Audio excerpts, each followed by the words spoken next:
Hey there, my name is Michael King. Welcome back to The Connected Accountant, where I talk about starting, scaling, and optimizing fractional CFO services. In addition to running The Connected Accountant, I also run a high-ticket mastermind called the CFO Mastermind. In the CFO Mastermind, I work side by side with hand-selected other fractional CFOs that are trying to scale their firms to multiple six figures and seven figures. Today's a very special day because I just graduated my first student, Shannon Weinstein, from the program. When Shannon and I first started working together a little over a year ago, she was just doing the CFO thing as a side hustle. She had a job in corporate America where she was making multiple six figures. She had all the healthcare and the PTO. She had a large team. She was really just kind of doing the CFO thing in her free time. Over the year of working together, Shannon's been able to leave her corporate job and not just meet, but far exceed the salary she was making when she worked in corporate America. Not only that, Shannon's been able to create jobs and hire an amazing team of people around her. Today, I'm sitting down with Shannon and we're talking through some of the lessons that she's learned, some of the mindset shifts that she's had, some of the mistakes that she's made on her journey from part-time side hustle CFO to a thriving CFO CEO running her own firm. So without further ado, let's go to the conversation I had with Shannon Weinstein. Shannon, welcome to The Connected Accountant. How are you today?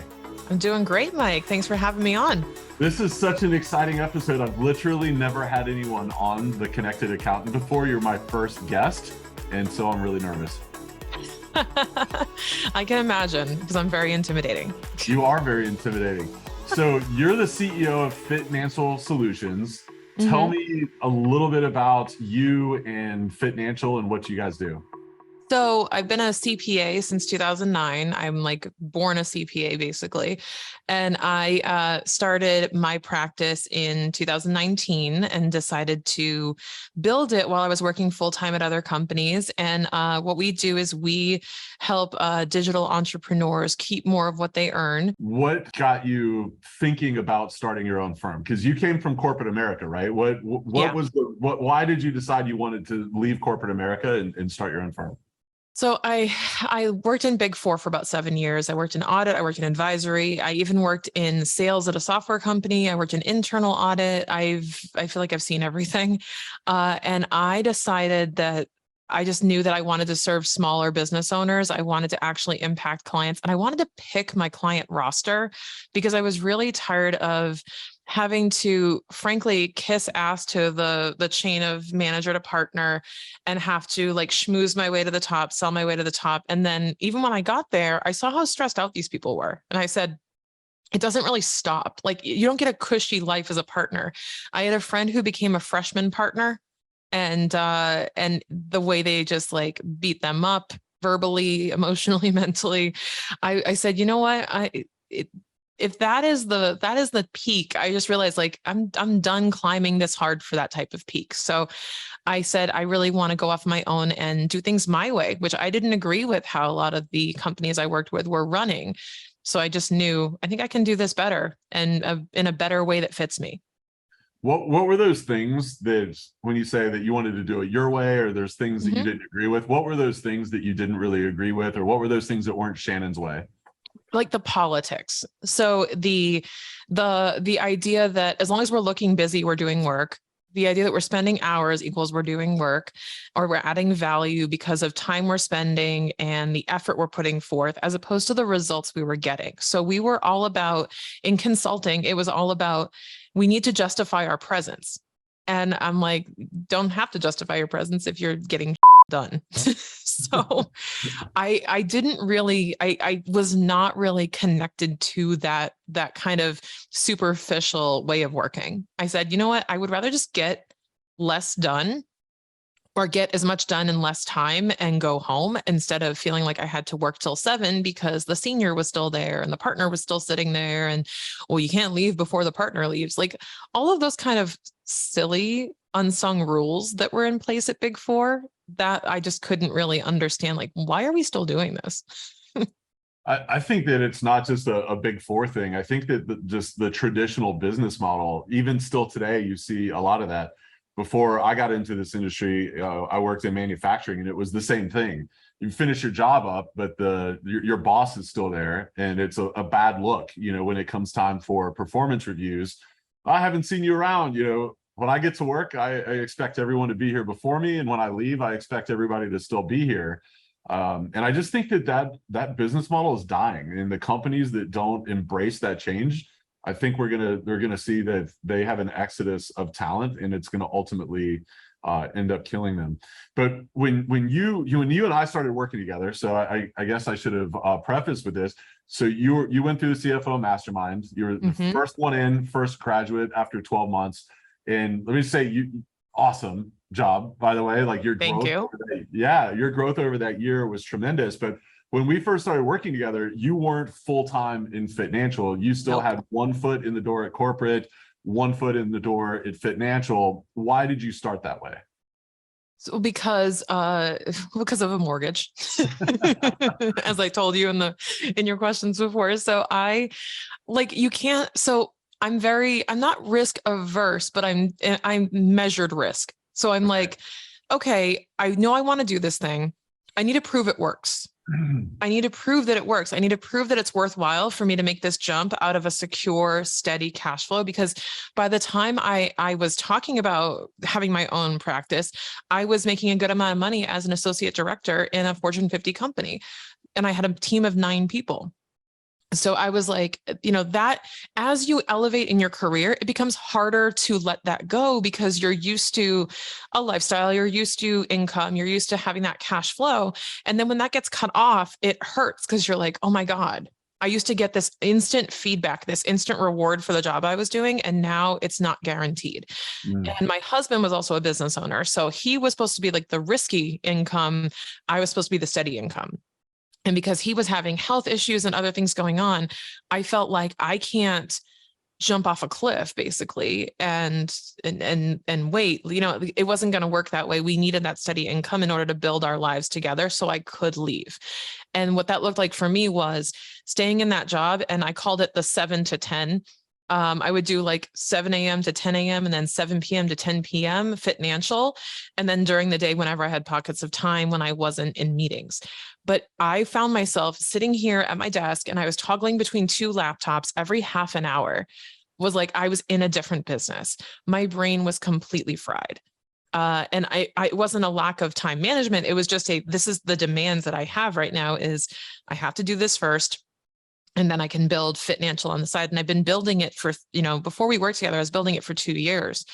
And it had just gotten to the point where I knew I hit a breaking point where we're going to hit tax season. And I said, I cannot do both. I am burning out. I am completely toasted. I need to make a call here. I either shut down financial or I have to leave my job. I hit that ultimatum and I had to talk to my husband about that. It's interesting that you looped your husband in, because I think that's a missed opportunity for a lot of people. We try to make these kind of decisions in silos. Was that a hard conversation to have, and how did you approach it? I thought it was going to be, but then I talked to you. You actually coached me through it. And I think when you zoom out and you go like data and numbers don't lie. And we know this as accountants. So I actually put together like a cash flow forecast for our family in a sense. And I looked at my business and I said, this is how much money my business would have to make to replace my income, or at least feel like we could cover everything and that we were going to be okay. We had a good parachute, right? So I showed it to my husband and I said, if you let me go all in on this, and this is the thing too, is it's not always all or nothing. I actually had like a challenge, and I said, give me 5 months. It was January. So I said, give me till June. If I can't prove to you that this is sustainable, this is self-sustaining, and this is going to be my full-time thing, if I can't prove that to you by June, I will go find another job. But this isn't the job I need right now. And I need to find something that's more part-time, more flexible, and maybe less income so I can balance this. And the challenge was accepted. My husband basically said, so when's your last day? Go ahead and give the notice. And he knew that I had hit that point. We had that conversation a few times, but it was always, can you wait a little bit longer? Can you wait till June? Can you wait till June? And I just hit a point where I said, I can't, and he trusted me, which I really appreciate. Yeah, I think there's a couple key components there that I want to make sure that anybody listening to this doesn't gloss over. There are a lot of feels that come up, with having those kinds of conversations because of risk and mortgages and all the things. But for me, like the successful components of those conversations are approaching it like I haven't decided and now I'm telling you what's going to happen. Let them be involved, let them feel like they're involved in the decision-making process. Number two is showing the data, right? Having that cash flow forecast kind of written out where they can see it, because a lot of times we're so involved in the day-to-day, we know all of it in our head and like kind of where we're going and where we're trending. The reality is that most cases they're not. So they need to see what we kind of intuitively know on paper. And the third component that I think is important is putting that date on it, where it's like, hey, we're going to try this for, like in your case, 5 months. And if I haven't been able to replace my income in 5 months, then I'll go back and find another job. I think like when you mix all three of those together, the likelihood of that being a positive conversation is exponentially better. And I can also say, as somebody that has done this wrong in the past in my own relationships, when you don't have the buy-in of your spouse, it makes entrepreneurship just exponentially harder. I mean, entrepreneurship is already hard. Like starting a business, a CFO firm or an accounting firm, it's already hard. And when you don't have the support of your spouse in that, it makes it almost impossible to do that. So I'm really encouraged that you had that conversation with your husband and then it went well. Yeah. Okay, so you finally made the break early in 2022, went all in. What did you learn once you were no longer just kind of 1 foot in, 1 foot out? What happened and So why? I was a pretty strong action taker. Like I was rapidly implementing whatever I was learning from any source, like trying to get the results as fast as possible because I knew that I had less time in a day. So I maximized that time. Now, did that burn me out? Absolutely. But I also realized that the first thing I did and what I learned is like when you have control over your calendar, like you have complete control over your calendar, it's amazing. The first thing I did was draft like an Excel spreadsheet of my time blocks of how I was going to dedicate my energy. Because what I realized was that it doesn't matter how much time you have. It's about learning when your energy is at its peak and when it's at its valley so that you can figure out what tasks to slot certain places and to hold yourself accountable. It was much harder to hold myself accountable because I was so tired from the schedule I had. And I was so used to working in those pockets of like 7 to 10, 7 to 10, that I would get these like second wins at night and work like crazy. And I would get up in the morning and not move my body and I would go right to work. And I was still in that like routine. And I think one of the first things I learned was like, you have to get yourself out of routine. Like you have to take control of your calendar and really stick to it and keep the promises to yourself that you're going to do those things. Have you found that now that you've been doing this for a while and you have control of your calendar, have you found that your energy peaks and valleys change, or are they pretty consistent? I've realized that I can control them to some extent. So like I am naturally more productive in the morning. So it's actually, it's funny because I would put a lot of my work in the afternoon because I wanted to go like do other stuff in the morning when I was more awake and lively. And then I realized like, that's when I should be on calls, actually. That's when I should be teaching. That's when I should be. So it's actually about managing your energy in terms of what you want to do, but also how you best show up, because you don't want to miss the opportunity to present well if you're at your energy peak. So even though it may seem draining at first glance to say like, I'm going to go do a bunch of podcast episodes that morning. It's like, well, isn't that draining? And I said, well, it's the best thing to do when you have a full cup, because then you can show up and then you can create content and then that will give you dividends beyond that. So I think that it's about really designing what you're doing during those peaks and valleys and understanding that it's okay to have the valleys. Like it's okay to take a break. And, I actually had to unwire my brain. So like any other accountants, CPAs, busy season survivors listening know that like to leave at like 10 a.m. to go grab groceries or to go run an errand or something feels guilty. Like, like, oh, this is weird. Like it's the middle of the day and I'm actually not at a desk. I think especially before COVID, this would have been unheard of. So I had to get used to that too. Like the instinctive feeling that I'm doing something that's like bad like I'm Right. skipping school. So time management and energy management or energy awareness are really important. Mhm. Did you have any other kind of mindset related things that you've learned since you've gone full time?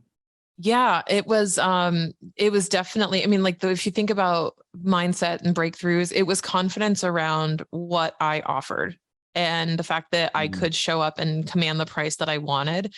And I think that it was funny because I felt a limitation because I was only working those, X hours a day because I had the full-time job. Once I went all in, I realized I have all this energy to pour into my clients, and that is worth more. So I talked about this with you that I feel like I can't charge that price because I'm only working X hours a day. And I don't want to disappoint these people if I can't get it all done. If I'm going to add pressure to myself by charging a price and setting expectations too high. So once I went all in, that excuse was gone. So whether it was an excuse, a story, whatever, it was gone at that point, and I no longer could use it as a crutch. So now it was a matter of, oh, now I really have to unpack what my service is worth in the eyes of my client and not based on my effort, which was a huge paradigm shift I had to go through. Any tips for people that are struggling with that? Because honestly, I would say that's in one of the top 2 or 3 issues that I see holding back growth for. I mean, there's over 100 people in the connected account now, and I would say the vast majority struggle with that. I actually just had a Mhm. conversation in the DMs this morning with somebody who was telling we were talking about pricing, and he said, as I think about moving my pricing up, I've got to figure out what more I can add because I've got to make sure that it's worth it for them. Yes, that What was me. that was you. That It was was me. me too. It was me That was too me. for years. What have you found to be successful in helping you move away from that? To be honest, I was listening to what you were telling me, but then I was also seeing it in my own life in the customer's eyes. So programs are being sold to me. So this actually happened where I was like, well, if someone sold me like a fitness program, right? 12-week fitness program, all this stuff. I bought into some of these things like coaching, masterminds, whatever. And I was so annoyed the more crap they gave us. Like I would get like annoyed with like another freaking course, another, I have to go watch another video. I got to go do this other thing. And I go, I thought this was supposed to save me time. And don't get me wrong, they're all valuable, but when you start putting too much work on the customer where I feel like I'm doing all the work and this is just adding to my pressure, my stress and my anxiety because I feel behind or because I like what you don't realize is that clients don't really want to talk to you that often. And that's okay. Like they will, as long as they know, this is what I've fully realized. And it's from talking to my clients and from being on the other side of services where I go, all they need to know is you're there. All they need to know is that you are there. You are going to respond when they need you, but you have to let them direct the cadence of talking to you and them direct what they need from you. Because instead of you assuming their expectations, you can just ask them. Like you can actually say, how often do you want me to contact you? Are you bigger on email communication? Are you bigger on texting? Are you, do you like to be in the loop on stuff, even if there's no action required of you? Or do you only want to know when you have an action needed? Those conversations are gold because then okay, don't bother that person. They don't want to be bothered. And they just want to know when the next meeting is going to be and make sure it's on task. Like you have to understand your clients because for some people, it's way higher value if you give them less homework, less stress, less things to think about, and you just tell them what you need. And there are folks who told me that the biggest value, I asked this question, I said, what is the biggest value you perceive from my service? And they said, I feel taken care of because you're always there. Mm. I feel taken care of because you're always there. And that doesn't mean I'm always on call. I'm always available. I'm always, I respond pretty quickly to things, but it was a statement of, I know that if something comes up that you're on it, like you're reliable, you're trustworthy. And that is what you're selling. And it finally clicked this past year that I'm selling a trustworthy service. And the problem I solve is actually not some perceived lack of clarity with their numbers, I'm solving whatever deficiency in confidence they have, or confusion they have, or lack of trust they have, either from a past accountant or a past experience, or a lack of support. What I realized was I was turning into more of a coach than a CPA. And that was actually really fun to kind of transform into. That's an interesting shift in the way you perceive yourself. And I identify with that as well on the CFO services. I said a lot, like, you're more of a coach than you are anything else. Yeah, the number stuff is important in the forecast and the projections and the goal setting.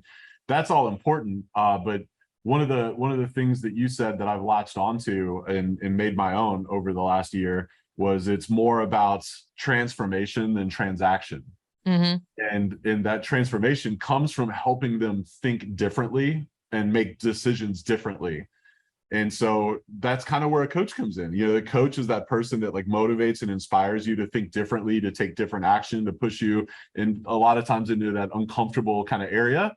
And so I think as CFOs, that's kind of a big part of the job. It's not just about showing them charts and graphs and spreadsheets and, you know, impressive Excel formulas. It's really transforming the way they think. Yeah. And it makes you irreplaceable, because then what happens is the client will go, I can't do this without Shannon. Like, they see you as part of the team. That's another one of my core values. We are part of the team. So if, you know, something goes sideways, like we'll help you, you know what I mean? Like, we'll be there to help support you. And my clients feel that, as opposed to the, you know, the transactional, the paperwork, the compliance work, they don't feel that connection to you. And that's why, honestly, a lot of accountants are pissed off with their clients, because the clients don't treat them like a member of the team. They treat them as a service provider, as a, you know, blank inbox.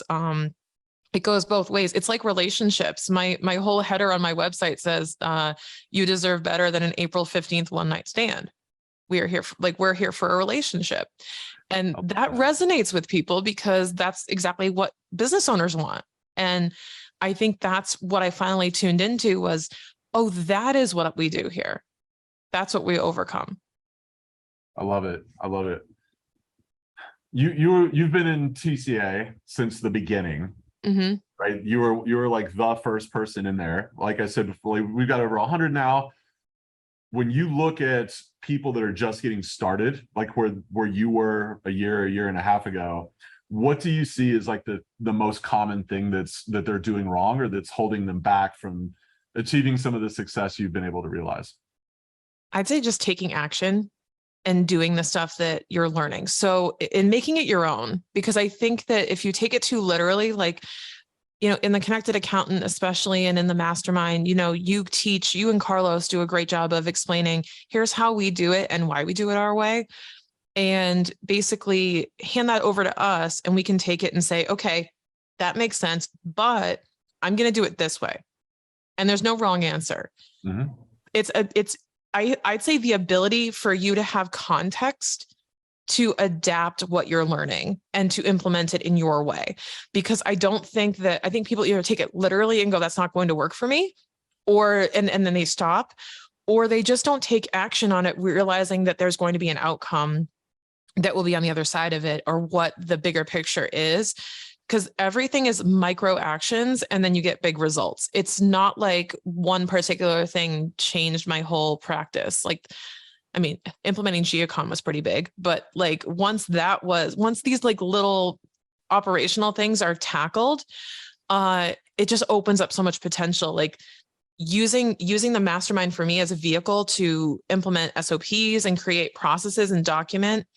I finally got around to doing all of that at a really detailed level, and adopting a lot of the processes that you guys used, making it my own, documenting it. And then that enabled me to hire, because I now had processes to install them into. So it was kind of that like next domino. Like, you have to know that this means I can hire soon. And then, but I need to do this first. And having a plan and having that kind of like outlook of a year from now, this is what I want my practice to look like, but here's what I have to do today, tomorrow, next week, and next month to get there. And that's what the mastermind really helped me with. And it was, I mean, to be honest, I was just like absorbing everything you were saying and saying, okay, gonna go do that tomorrow, literally gonna do that right now. That propensity for action is the single biggest differentiator between people that have okay success in the program and the people that are just killing it like you. You've got to take action. But there's a couple of things you said that I want to unpack in there because I think they're really important. One is the micro actions lead to big results. I think that if you want to have a sustainable, like sustained success, a sustainable firm, then you've got to quit looking for hacks. You've got to quit looking or expecting there to be this one new framework or this one process or this one, cheeky sales thing that you can say on social media that's going to be all the difference for you. This is a marathon, or maybe even like an ultra marathon, not a sprint. And so it's just that commitment to those small actions, that 1% better every day, and just know that in aggregate, it's going to lead to those big results. The other one that I think is really important that you said is like, recognize that it's not about like, this is the way to do it. And I know that that's hard for those of us that come from the numbers mindset, in the accounting world. We have a propensity to compliance. We want the thing that we just kind of like plug and chug, right? Like, we want science. We want science, but it's an art. And that's the thing. We want it to be a science where like A plus B equals C. And we want that level of confidence and that level of certainty, but it's not. It's like, draw this however you want to. Right. And we all get overwhelmed because we're like, we're not typically creative. We're not typically think outside the box type of people. So, and even if you are, you've been trained and accustomed to a box that you've been told to stay in for so long that it's just part of your behavior. So it is a paradigm shift to get out of that and go, how do I contextualize what he's telling me in how I want to do this? And that was huge. Where a lot of people get hung up on that, I think, is, I think they kind of, both of those things tie together, is that you've got to make it your own, and that propensity for action. A lot of people that think like we do want everything, we want to plan it out perfectly before we take that action. And that just doesn't lend to successful entrepreneurship. Entrepreneurship, like, you've just got to know you're going to be wrong, and it's okay. You've just got to be ready to make those changes along the way. From your experience, Shannon, what do you think it is that keeps people from taking those actions? Like, you've seen people in the program that just don't. Why do you think that is? What do you think the difference is between you and maybe some of them? I wish I knew the answer to that question, because I'm programmed this way, and not on purpose. I just think, like, I call it Enneagram 3 manifesting generator, whatever excuse I have for labeling it. I would say, like, it's a mix of fear. It's a mix of comfort. Sometimes I think it's the why, because like my why is super strong. My why is like, because I want to live a location agnostic life with my husband, be able to take care of him, potentially start a family, and never have to ask permission to take a vacation day again in my life. Like, that is my why. And it's very strong. And I'm very certain this is what I want. But I think that for some people, and I'm just assuming, like, this is one example, right, of how, like, if I had that job and I didn't have to grow financial, if I didn't have to do any of this stuff, like, it could just fall on the back burner as this is like kind of a fun hobby, or this may never grow anywhere, and that's okay. Like, when you set expectations for yourself that aren't high and you don't have a strong why behind it, then you can easily convince and justify for yourself why it's not working, or why you just need more knowledge, thinking that somehow through osmosis, by watching content, it will impact your life. Alex Hormozy has a great phrase for this, which is going to sound terrible, but he calls it. I'm going to write this down. All right. Go ahead. Alex Hormozy, who I follow. I freaking love Alex Hormozy's content. But Hormozy has this great quote where he calls it mental. Says, all you are doing is you're not going anywhere. You're getting nothing done, but you're sitting there entertaining yourself, just consuming content over and over and over again, thinking that it's going to improve your life. It is not.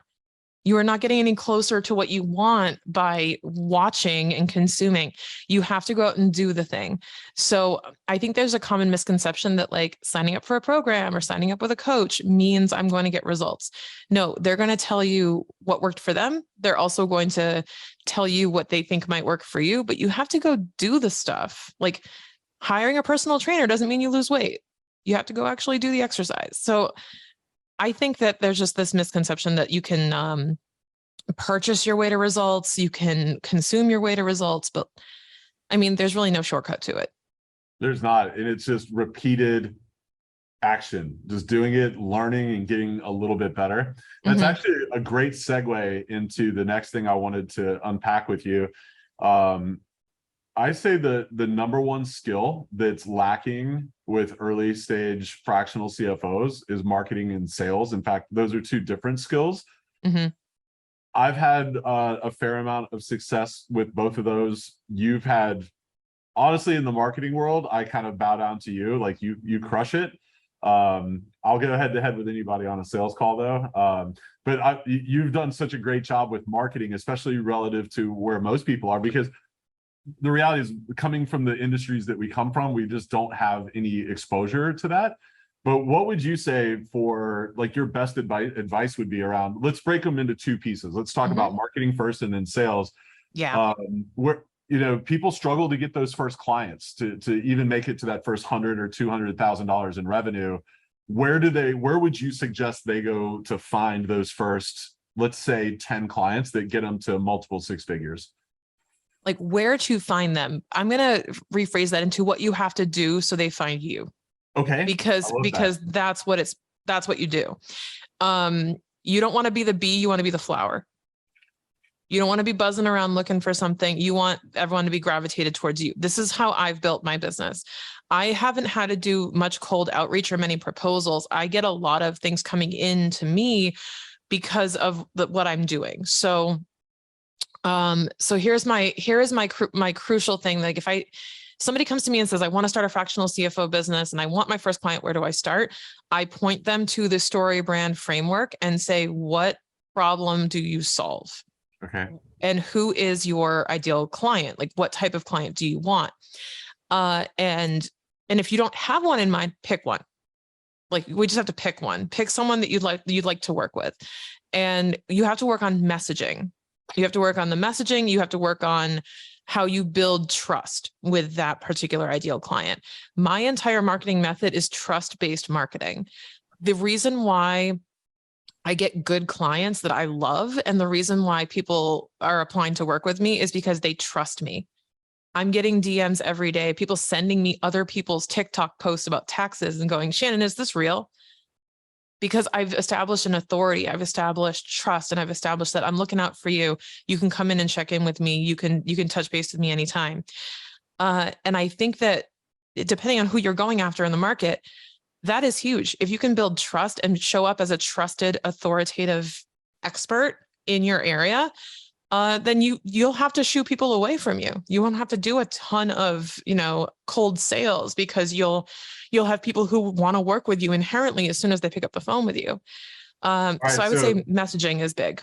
So I want to dive a little bit deeper on that. So yeah, love the idea of trust-based marketing, but it's Monday morning. I guess it's Tuesday morning that these goes live. I'm listening to you talk. All right, yeah. I got to do trust-based marketing. What does it mean? Like, how do I now go do trust-based marketing? Okay. So in whatever platform you're choosing, and I would choose one mainstream, one channel that you are going to go all in on. I would not spread yourself too thin on social media if you're going to be online. So if you're going after an online type of business, so I'm assuming if you're a fractional CFO and you want to work online, most people do these days, then you want to pick a social platform, some type of online presence that where your client is, where your ideal client is hanging out.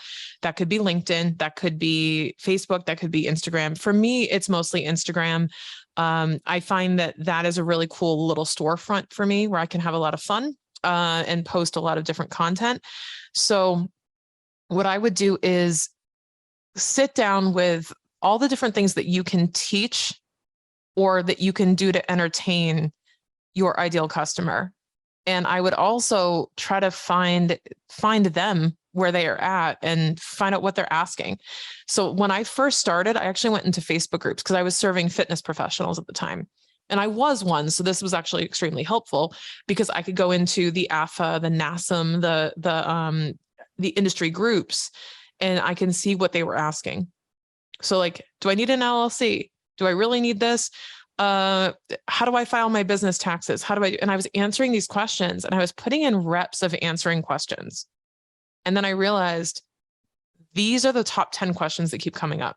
It's all this, always the same. Always the same. It's like the same 10 questions. So I said, okay, interesting. So if I can answer these 10 questions on repeat, that built the most momentum for me from 0 to something. So I was answering all those questions on repeat. And I was actually nervous, which is funny. I told my first business coach, like, I'm going to run out of content. We may have to post like 5 times a week or something. I'm going to run out of things to say. I think I've repeated a post like 3 times in the last 3 years. I always have something new that comes up. And you have to use the questions you're getting are your key because they're phrased in their words the way, and I phrase my questions in their words. Like, do I really need an LLC? Yes or no. Like, here's why. And I think that if you can answer those questions truthfully, but you can also inject your own personality in your answer. So it's not a straight yes, no.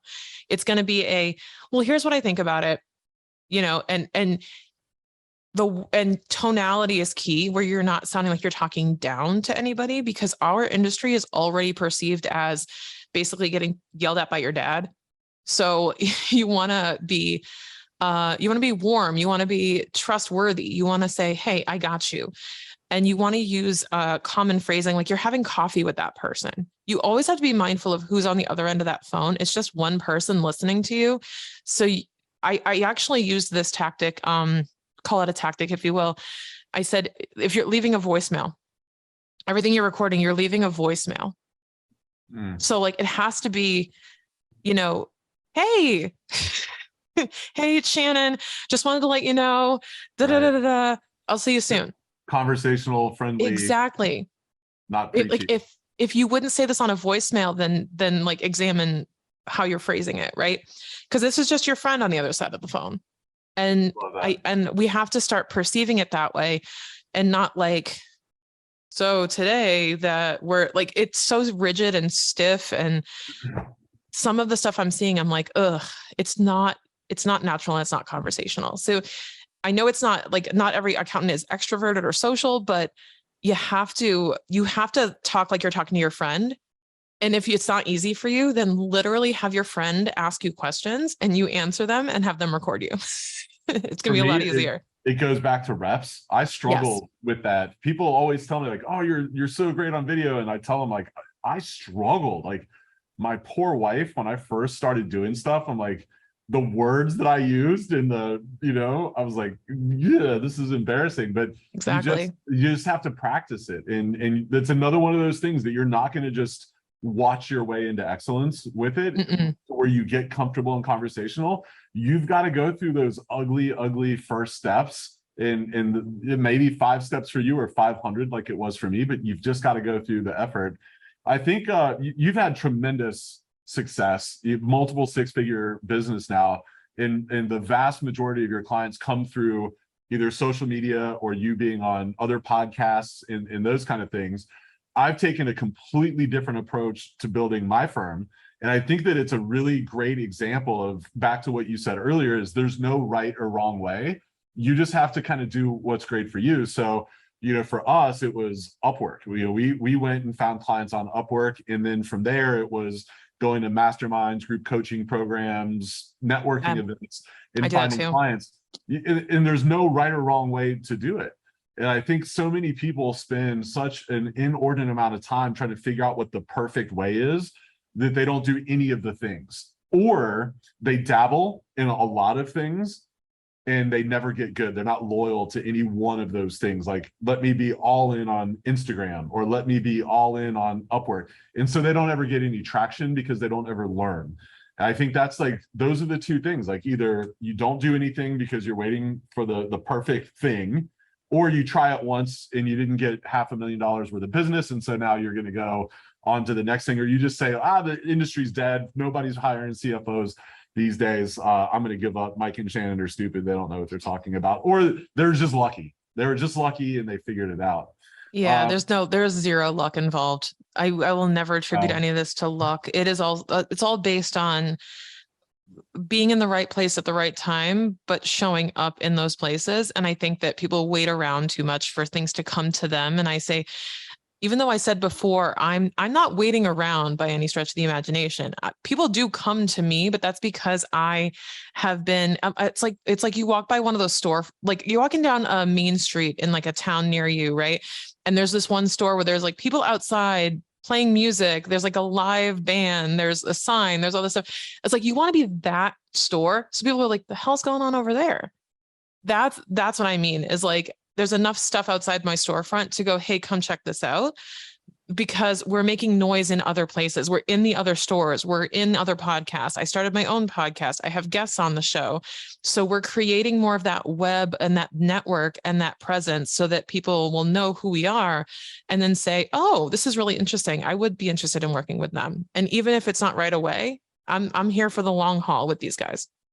I love this saying that luck is the intersection of preparation and opportunity. Yes. It's exactly what you just described, right? Yes. You're just out there and letting you get your name out there so that when they're ready, you're the first person that they think of. Let's shift gears though. So that's marketing. Yeah. So once you get them into your store, now you've got to close the sale.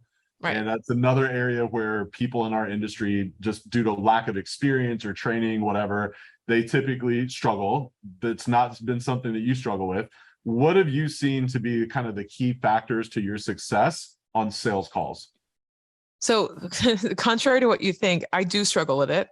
That is probably the one area I struggle with more, even though I do have a sales background, because I think that when you're selling yourself, I was selling someone else's product that I truly believed in, and I truly believe in what we sell as well. But there's a bit of like the sales process, because it has to change every sales call, because you have to fully understand the person on the other side of the conversation. And it's an exercise and it's a lot of effort. So for me, it's a lot of effort to like unravel the person every time, because I know my core offer of what I'm selling doesn't change. I believe in it, but it's about how do I have to articulate this so that they get it? And I have to adapt that every call, which is challenging for me. It's doable, but it's challenging. I think that my success with sales, honestly, is the head start I get from marketing is very key. Because by the time they hit on the phone with me, they're like, oh, I've been trying. I actually had someone, okay, there's two like mini stories. One person lied on their form because they wanted me to do a call with them. And she said, I knew you were not going to sign up. You were not going to let me sign up with you if I told you what I actually made, but I'm so committed to having you in my corner. I really want to work with you. So when you say form, you mean like a pre-call application? Yeah, my inquiry form. Yeah. Okay. So we have a screening questionnaire.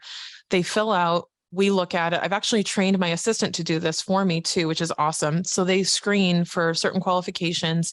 We ask certain questions and we choose a path. They're either a good tax strategy lead or they're a good CFO lead. Then what we'll do is have the phone call if they're a good lead, but they get ahead of time, they get an email that's like from me with a video of me saying, hey, I'm so happy to schedule a call with you. Here's the thing, before we do our call, go watch this video. This will cut to the chase and give you the exact information you're probably wondering, which has my pricing in it, which is controversial sometimes. But it has my pricing, it has my offers, has our core values, has pictures of our team. Here's who we are, here's what we do, right? Not in that particular order, but we go through all of this in a few slides, 8 to 10 minutes, and then they book the call. But if they book the call, I know they saw that. So now when they're on the sales call with me, I am not nervous at all because they know everything that I would have told them. Now it's all about them. How can we help you? And that has alleviated a lot of the pressure for me. And again, this is how I do it, because I was so nervous on sales calls with, am I going to fit in all the crap I want to say about us instead of all the stuff I want to hear from the prospect? And I'm going, that it should be them talking. It should be mostly them talking. I shouldn't have to cram in a a keynote presentation into a sales call, and I don't want it to take more than 30 minutes of their time because I don't want them to feel like it's a massive commitment just to, book a call. So I kind of figured out how to save time by using that. And it's worked well because it really does allow us to kind of quote unquote cut the chase on the sales call. So that's been a key success factor for me because, again, most of the time, the people who have enrolled or who have submitted a form know who I am. This is not a Googled CFO, clicked my button, never heard of Shannon. These are people who listen to my podcast. These are people who feel like they know who I am already and were seeking me out, which is, I think, why I'm not going to say easier, but why my sales calls have been smoother. This is another great example of there's no right or wrong way to do it. Right. The money shows it's working for you. I have a very different sales process than that, right? And I looked at that process, but it didn't resonate with me when I looked at it years ago. And so that works great for you. And I love it that you've come up with your own thing. So just for the listeners, like to contrast that, I take a very different approach. We have kind of an application like you talked about where there's some revenue kinds of things in there to filter everybody out. But then I get on a 60-minute sales call and I use a framework, which shameless plug, I'll drop the link below if you want to see what, my hour-long free training on that. But I go through a framework that hits on the exact same things that you just described, Shannon, where it's going to go through and the first half of it is really all about them and learning about their goals, dreams, aspirations, fears, and uncertainties. And I have some questions that kind of prod that out of them. Then it shifts into telling my story and how I started my firm and why. I interject our values and our beliefs and our philosophies into that story. I then talk about how that story shaped the services that we offer. And I always relate those services back to what they shared with me in the first half of the call. And then I go into pricing and close it down from there. And that's worked tremendously well for me. But I think the key thing is like, we both have a process.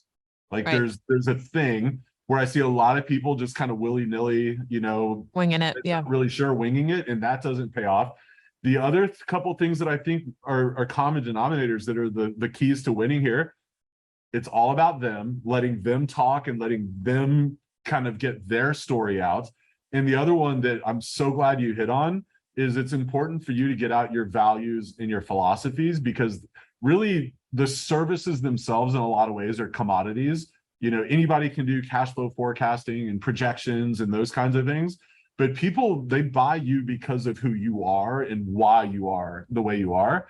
And so most people just want to go into like spewing out like, oh, this is our service package and this is what we charge. You're a commodity if you're doing that. That's the transactional. That's the transactional though, where like they can search and replace new person who can do bookkeeping, person who can do tax return. But like, if they feel drawn to you as a professional and they're hiring you for their team, then it's more than the checklist of stuff that you do. And I wanted to reiterate that, like, I took your framework and I said, okay, let me take all of Mike's framework and take the pieces where I don't need to be physically with the client for them to hear this.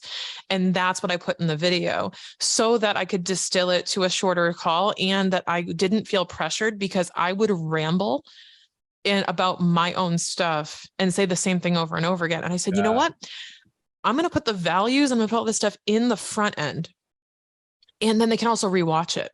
So I said, okay, I'm going to put this all on the front end. So I did that my way. But the thing is, I watched your framework. I took that. This is a perfect example of it, though, because I said, I want to do exactly what Mike does. And I did that. And I said, but my nature is like, this is going to go over. I'm taking an hour of their time talking about myself because I'm so worried about fitting that in, even though all I want to do is hear more about their business. Yeah. So I said, okay, you know what? I'm going to take that out. I'm going to put it over there. And then I don't have to say it. And I'm not going to be thinking about it. When you're in class and you have a book report to give, you're not listening to jack that the other kids are saying, because you're just stressing out of what you have to say. That was me. And I said, this is taking away from the sales call because I'm distracted. I love that awareness. I love that awareness. I said, I have to take this out, and I can't either I have to say it first and get it over with, or I have to put it somewhere else so that I am fully present and listening to them. But that was a thing where I took your framework and said, this is how it will benefit me because I can't do it, or, it doesn't fit me to do it, the exact recipe that you followed. I love that. I think that's probably my favorite thing about you, is that willingness to just take something and like mold it into the thing that works for you. Just having that self-awareness is so amazing. But trying it first. That was the biggest thing, is I did everything. I did everything to the T, the way that you, to the extent possible, I would do everything the way that you prescribed it. But then I would go like, that feels weird. That doesn't feel like, that didn't feel like me. Like you start picking out the points where you're like, this is uncomfortable. I don't like this. And it doesn't mean that your framework doesn't work. It just means that, this is something where I need to do it my way. And I figured that out, but I had to start with something. And that's what the mastermind does, though, is it gives you, here's your starting point that worked for us. Do what you will with this. And I think you have to be willing to take that and go try it before you knock it and say that won't work for me. And that's where a lot of people, I've done this before in programs I was in, like, this doesn't work for me. And then I scrap it and I'm on looking for the next magic pill. And it's really not about that. It's like, okay, what can let me do it. Let me critically think about it. What worked, what didn't, and then how do I change it? So right. We've never talked about this before. This is like super exciting to hear that's kind of how you work through it. Mm-hmm.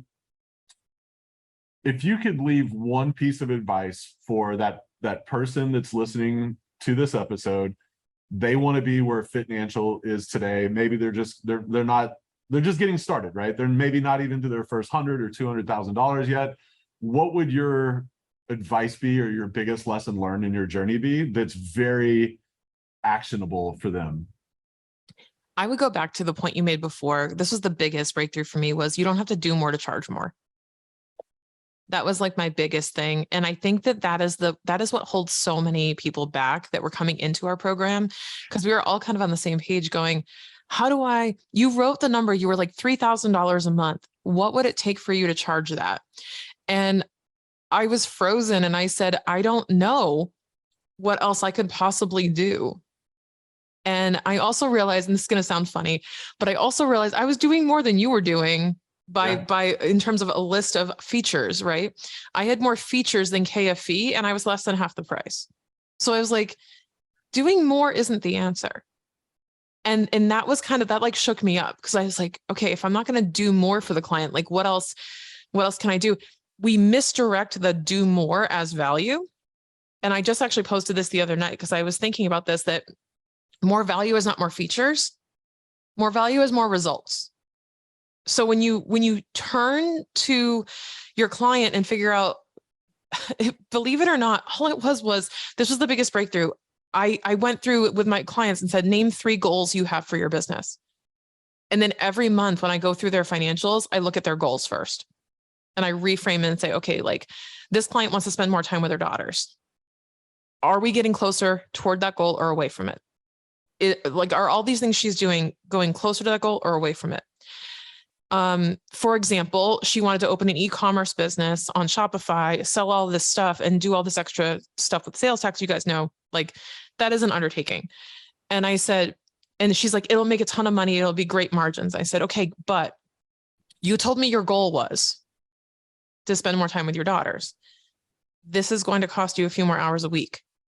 You're going to have to fulfill. You're going to have to ship. You're going to have to get the products. You're going to have to go to do everything that's associated with that and do inventory. Are you prepared for that? And like, we had a really tough conversation about that. It's not the numbers. And that's why I've become, I've had such a footprint in that business as the CFO, because I'm willing to have those conversations and say, but is this moving you closer to that goal? Like you told me back in January, this is where you want to be. This is not in alignment with that. Are you sure? And it really made her open up her eyes to this. And she was very grateful for that conversation, because she's like, I just got so caught up in this idea that you brought me back to my why again. And that was really powerful. So I know that was a long-winded answer to your question, but I would say that your value is not in the features. Your value is in the transformation, like I said. Yeah, the features are just your delivery mechanism for the transformation. It's kind of like the platform that you use to help them get to that transformation. One of the biggest things that I've learned is when you get to a point, when you have conversations like you just shared, where you're helping them see that their decisions are keeping them away from their daughter or whatever their goals are, you never have to worry about them leaving you. You never have to worry about them saying, well, I just saw somebody else at this lower price, or, the economy's starting to tighten up. Maybe, maybe I should, trim you off of my SG&A expenses. It'll never happen. Like, you are their ride or die at that point. And I would encourage everybody, when you hear those kinds of conversations, you need to mentally chalk that up like goosebumps, huge win, because that means you've arrived at that point. Now, don't rest on your laurels. Like, you've got to continue to earn that place on their team as that trusted advisor or partner. But that's kind of how is when those conversations will peek their head out a couple times a year with clients that you've kind of arrived at that point at. So I think that's so wise. And it really kind of go back to the sales conversation and even marketing. Quit trying to sell your line items. Quit trying to sell the things that you do, and talk about goals and dreams, aspirations. Talk about your values. I don't see anyone talking about that stuff in their marketing and on their sales calls, but that's what people buy, and that's what keeps people around. So, Shannon, thank you so much. This was awesome. You were, like I said, you were my first guest ever. When I started this, never did I imagine that the word would be said on this episode, but here we are. Now it's been said twice. Oh my gosh. But I knew you were going to enjoy that term, but I love that one. That one stuck with me for sure. Didn't see it coming. And I want to say, like, so proud of the progress that you made over the last year. And a lot of people don't know this. Most people don't know this, but you were the reason that I started this whole thing in the first place. Not the reason, but the nudge. You kept nagging me, like, Mike, will you help? Will you coach me? And yes. I'm like, all right, fine. Here's the thing. And so I'm like I said, over 100 people in the program now, growing every day. And the likelihood that this program is here without your nudge or nag or whatever you want to use it, it wouldn't be here, very likely. So I'm eternally grateful for you for the nudge and the nag. Oh yeah, I'm not shy about saying I need your help. I want you to help me. Please turn me into what you've built. I need your help with this. And I'm so happy I think I made my day when you messaged me and said, so I'm thinking of starting this thing finally. I was like, done, sign me up. Where do I send the check? That's exactly what you said. Exactly. I remember that. Yeah. Well, thank you so much for the nudge, and thanks for being here and sharing your story, Shannon. Absolutely. Anytime. If you're serious about scaling your firm to multiple 6 figures or 7 figures, and you'd like to learn more about the CFO Mastermind, I'd love for you to head over to theconnectedaccountant.com/mastermind. There, you're going to find all the details about the program, and you'll be able to apply if you're interested in working together with me and a select few other fractional CFOs for the next 12 months. In the meantime, I can't wait to see you back right here, same time next week on The Connected Accountant. I'll see you then, my friends.